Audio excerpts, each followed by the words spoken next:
সকলোকে লোহৰ কৃষ্ণলৈ স্বাগতম জনাই আজি অষ্টম শ্ৰেণীৰ সপ্তদশ পাঠ সময় জ্ঞানম পাঠটিৰ প্ৰশ্নোত্তৰৰ সৈতে আলোচনা কৰা হৈছে। সময় কেনেধৰণে নিৰূপণ কৰা হৈছে আলোচনা কৰা হৈছে। ভিডিঅ'টি আৰম্ভণিৰ পৰা শেষলৈকে চাবা আৰু লাইক কমেণ্ট কৰি কেনে লাগিছে জনাবা। সপ্তদশ পাঠ সময় জ্ঞানম ঘটিকা পূৰ্ণ সময় কহ সময়। ইয়াত সময় জ্ঞান পাঠটো দেখুওৱা হৈছে, গতিকে ইয়াত সময়বোৰ কেনেধৰণে নিৰূপণ কৰা হয়, ঘড়ী সময়টো কেনেধৰণে চোৱা হয় এই পাঠটোৰ জৰিয়তে দেখুওৱা হৈছে। গতিকে তোমালোকে তাৰ আগতে ঘড়ীৰ সময়খিনি চোৱাৰ আগতে কি কৰিব লাগিব, প্ৰথমতে আমি 1ৰ পৰা ক্ৰমাগতভাৱে কমেও 20লৈকে বা 12লৈকে লিখি ল'ব লাগিব, তাৰপিছতহে আমি সময়খিনি চাব লাগিব। কিন্তু ইয়াৰ পৰা 20লৈকে লিখিবলৈ যাওঁতে সংখ্যাবোৰ সাধাৰণতে যেনেধৰণে লিখা হয় তেনেধৰণে লিখা নহয়। এতিয়া আমি কেনেধৰণে লিখা হয় চাওঁ আহা। ইয়াৰ কাৰণে কেনেকৈ লিখিব লাগিব, প্ৰথমতে আমি লিখিম 1, আকৌ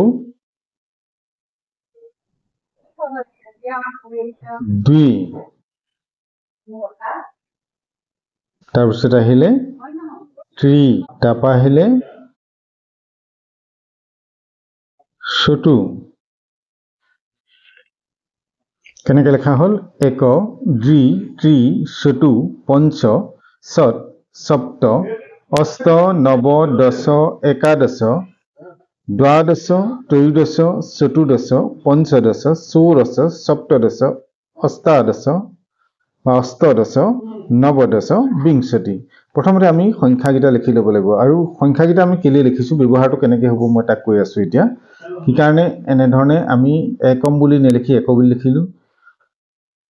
2 বুলি নেলিখি 3 লিখিলোঁ, 3 লিখিলোঁ, 4 লিখিলোঁ, 5 লিখিলোঁ, তাৰপিছৰখিনি একেই আছে। এতিয়া ইয়াত ঘড়ীৰ সময়কেইটা চোৱা, 1 বাদনম, 2 বাদনম, 3 বাদনম, 4 বাদনম, 5 বাদনম,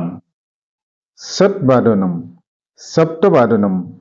8 বাদনম, 9 বাদনম, 10 বাদনম, 11 বাদনম, 12 বাদনম। তাৰমানে আমি সংখ্যাখিনি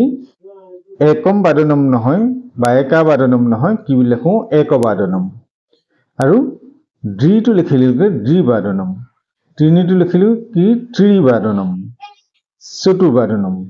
এইখিনি যে এনেধৰণে গাব লাগিব, সেইকাৰণে আমি প্ৰথমতে সংখ্যাখিনি 1ৰ পৰা 20লৈকে লিখি ল'লোঁ। ইয়াৰ পিছত জানিবলগীয়া মূল কথা কেইটামান আছে, যে সময় ক্ষেত্ৰত কেইটামান সময় নিৰ্দিষ্ট কৰি লিখি থোৱা আছে বা নিৰ্দিষ্ট কৰি জানিব লাগিব যে সেইকেইটা কেনেধৰণে কোৱা হয়। এতিয়া এই ঘৰটোলৈ চোৱা, এই ঘৰটোত সময়টো কি দেখুৱাইছে 2:15, অৰ্থাৎ যেতিয়া কোনো এটা সময় 15 মিনিট পাৰ হৈ যায়, যিকোনো এটা সময় 1 বাজি 15 মিনিট, 10 বাজি 15 মিনিট, 5 বাজি 15 মিনিট, যিকোনো এটা সময় যেতিয়া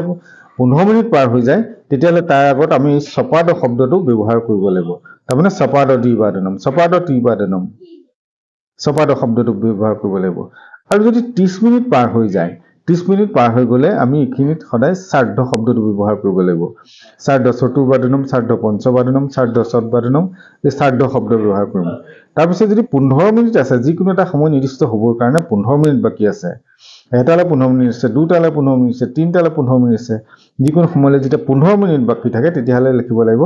পাদুন, অৰ্থাৎ এই 3টা শব্দ আমি মনত ৰাখি ল'ব লাগিব। সংখ্যাৰ পিছতে আমি কি লিখি ল'ব লাগিব, চপাদ, মানে যিকোনো এটা সময় 15 মিনিট পাৰ হৈ গৈছে, যিকোনো এটা সময় 1ৰ পৰা তুমি 12লৈকে ধৰা, যিকোনো সময় 15 মিনিট পাৰ হৈ গৈছে, তেতিয়া চপাদ ব্যৱহাৰ কৰিম। আৰু যদি 30 মিনিট পাৰ হৈ যায়, তেতিয়াহ'লে আমি শ্ৰাদ্ধ শব্দটো ব্যৱহাৰ কৰি ইফালে সংখ্যা লিখাম, শ্ৰাদ্ধ দ্বাদশ বাদনম, শ্ৰাদ্ধ 1 বাদনম, শ্ৰাদ্ধ ষটবাদনম, এনেধৰণে। পাদুন শব্দটো মানে 15 মিনিট আছে, যিকোনো এটা সময়ৰ কাৰণে 15 মিনিট, ধৰি লোৱা 9:45, তাৰমানে 10টালৈ 15 মিনিট আছে, তেতিয়া আমি পাদুনত ব্যৱহাৰ কৰিম। পাদুন 10 বাদনম, পাদুন 9 বাদনম, পাদুন ষটবাদনম, এনেকৈ পাদুন শব্দটো ব্যৱহাৰ কৰিব লাগিব। এতিয়া চোৱা, 3টা সময় জনা কথা কৈছিলোঁ যে চপাদ, চপাদ মানে হ'ল কি আছে 15 মিনিট পাৰ হৈ গ'ল, শ্ৰাদ্ধ 30 মিনিট পাৰ হ'ল, পাদুন 15 মিনিট বাকী আছে। এতিয়া যদি থাকে 10 মিনিট, 5 মিনিট, 4 মিনিট, 3 মিনিট, এনেকৈ ধৰণে 6, 20 মিনিট, 25 মিনিট, এনেকুৱা সময় যেতিয়া নিৰ্দিষ্ট এটা সময়লৈ বাকী থাকে, ধৰি লোৱা 9টালৈ 10 মিনিট আছে, তেতিয়াহ'লে আমি কি কৰিব লাগিব,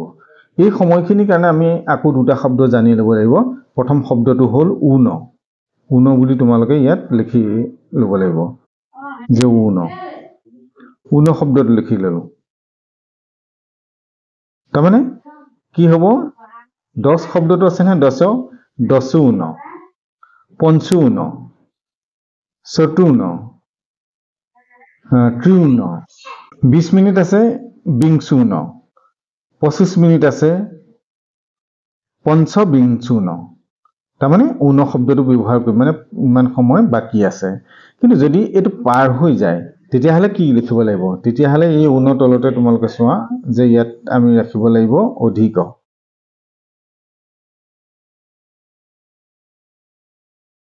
ইয়াত লিখিব লাগিব অধিক কেনেকে দশাধিক পঞ্চাধিক চতুৰ্ধিক ত্ৰিধিক ষাধিক বিংশাধিক পঞ্চবিংশাধিক তাৰমানে এনেকুৱা ধৰণৰ এই 15 মিনিট আমাৰ কিটা সময় 15 মিনিট 30 মিনিট আৰু 15 মিনিট এইকিটা সময় ইয়াত নিৰ্দিষ্ট কৰি দিলে কিন্তু তাৰ বাহিৰে যেতিয়া সংখ্যা থাকিব তেতিয়াহলে কি কৰিব লাগিব তোমালোকে সংখ্যাটোৰ লগত যদি বাকি আছে তেতিয়াহলে 59 শব্দটো ব্যৱহাৰ কৰিবা 59 10 আৰু যদি পাৰ হৈ গৈছে তেতিয়াহলে অধিক শব্দটো ব্যৱহাৰ কৰিবা দশাধিক বিংশাধিক পঞ্চাধিক এনেকুৱা আৰু এটা কথা মন কৰিবা যে 30 মিনিটৰ যেতিয়া পাবগে 30ৰ পিছৰ কিন্তু সময়খিনি তোমালোকে ইয়াত ওপৰত লিখিব নোৱাৰিবা মানে 35 মিনিট গ'ল 35 মিনিট গ'ল মানে কি কৰিব লাগিব যে 10টা 35 শব্দটো কি বুজাইছে যে 11ডালে কি মিনিট আছে 30ৰ কাটাডাল পাৰ হোৱাৰ লগে লগে তুমি চিন্তা কৰিবা যে ইফালে কেইটা বাজিবলৈ বাকি আছে তাৰ মানে 35 মিনিট গ'ল মানে 10টা যদি 35 হল 11টালে 25 মিনিট আছে তেনেকৈ ধৰণে চিন্তা কৰিব লাগিব তাৰ মানে 30ৰ পিছৰ পৰা আকৌ এইফালেদি উল্টাকে ধৰিব লাগিব এইফালেদি তোমাৰ এনেকৈ আহিলে 30তে ৰুল তাৰ পিছত এইফালৰ পৰা আকৌ 25 20 15 10 5 এনেকৈ হিচাপ কৰি আহিব লাগিব গতিকে সংখ্যাবোৰ তেনে ধৰণে চাব লাগিব এতিয়া আমি প্ৰশ্নটোত কেনেকৈ আছে চাওঁ আহাচোন প্ৰশ্নখিনি চোৱা এতিয়া উদাহৰণ চিত্ৰ ৰিক্ত স্থানীয়পুৰত উদাহৰণ চাই পেলাই খালি ঠাইখিনি পূৰ কৰিব লাগে যেনেকৈ দিছে প্ৰাতঃ অহং প্ৰাতঃ সৎ বজে সৎ বাদনে উত্তিষ্ঠামি গতিকে ইয়াত কি হ'ব অহং প্ৰাতঃ সপ্তবাদনে অকল সময়টো যদি কেইটা বাজিছে বুলি লেখো তেতিয়া নৱবাদনম সপ্তবাদনম বাদনম কিন্তু যদি বাজি গ'ল বজা ত বুজাইছে ইয়াত সপ্তমী বিভক্তি চিন আহিলে গতিকে অহং প্ৰাতঃ সপ্তবাদনে অষ্টবাদনে নৱবাদনে একবাদনে সৎবাদনে তেতিয়া তেনে ধৰণে ব্যৱহাৰ কৰিম এতিয়া ঘড়ী সময়খিনি চোৱা কেনে ধৰণে দিছে 7টা 15 মানে কি 15 মিনিট অতিৰিক্ত হল তাৰ বাবে আমি কি ব্যৱহাৰ কৰিম বুলি কৈছিলো সপাদ গতিকে সপাদ সপ্তবাদনম আৰু ইয়াত বাক্যত যদি ব্যৱহাৰ কৰিবলৈ সপাদ সপ্তবাদনে অহং উত্তিষ্ঠামি তেনেকুৱা ধৰণে হ'ব অষ্টবাদনম কালকা মেল প্ৰাতঃ অষ্টবাদনে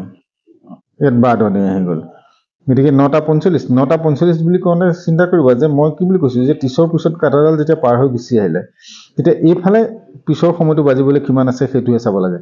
9:45 মানে 10টালে 15 মিনিট আছে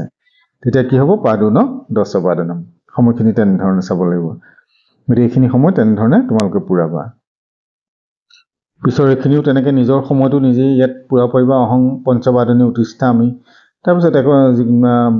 সাৰ্ধ পঞ্চবাদনে যিকোনো এটা সময় তোমালোকে ইয়াত ব্যৱহাৰ কৰি নিজৰ তালিকা মতে এটা ইয়াত পূৰ কৰিব পাৰিবা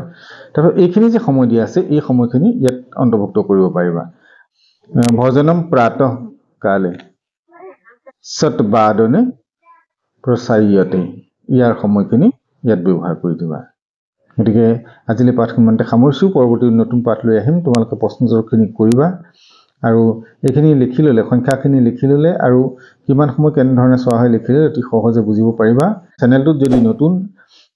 এবাৰ সাবস্ক্ৰাইব কৰি বেল আইকনটো প্ৰেছ কৰিলে পৰৱৰ্তী নতুন পাঠসমূহ লগে লগে লাভ কৰিবা নমো নমঃ